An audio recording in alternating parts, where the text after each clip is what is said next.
After 1 year nga po, ay mauulit na naman yung gagawin nating 3/3 cake.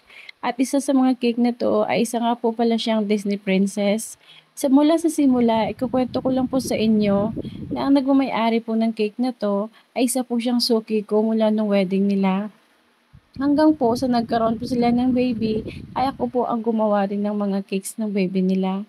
At ito po ngayon hanggang umabot na naman po ng 1 year old. From the first month at hanggang ngayon ay ako pa rin po yung gumawa ng cake ng baby nila. Alam niyo po ba na from the first ay isang flavor lang po talaga ang gusto nila ni ma'am, chocolate moist cake at wala po talagang pinagbago.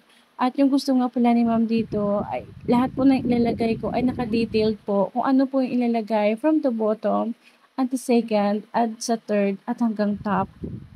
Sabi nga pala dito ni Ma'am Rosalie, ako daw po ang maglagay nito ng 12 princess sa bottom at sa second tier naman po ay solo lang po si Jasmine at sa third naman po ay lagay ko po yung castle lang at saka po sa pinaka-top ay lalagay ko po yung crown at yan naman po nilagay kong crown dito ay gold.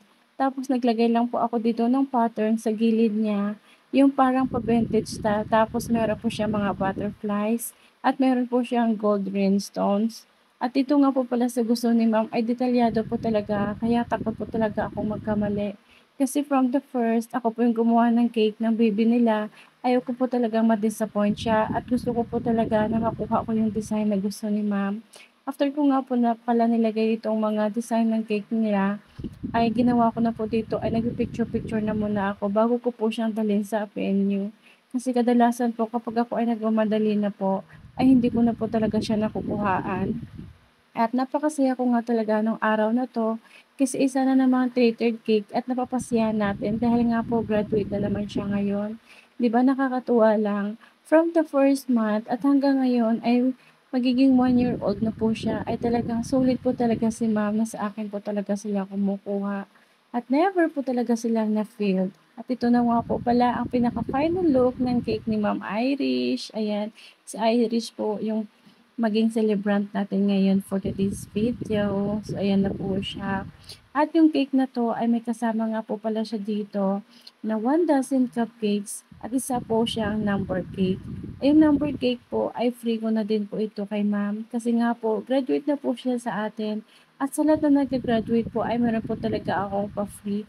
Kung hindi naman po cupcakes ay meron naman po akong pinapa-free na number 1 at ganito ko lang po pala siya ginawa, yung number 1 na pinapa-free ko po.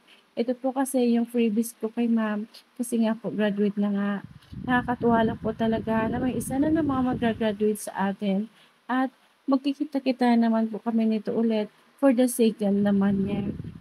O, 'di ba, ang bilis lang ng panahon 'no? Akalain mo noon from the first ay ngayon graduate na siya sa atin. So, yun lang guys yung ise-share ko sa inyo. Sana naman po ay meron po kayong makuhaan na technique o di kaya design dahil dito sa ginawa kong video na 'to. So, maraming salamat po sa inyong panonood. Kung nagustuhan niyo po ang video ay mag-comment lang po kayo sa baba kung ano po yung gusto niyong i-request sa susunod naman nating video. So, yun lang po. Bye-bye.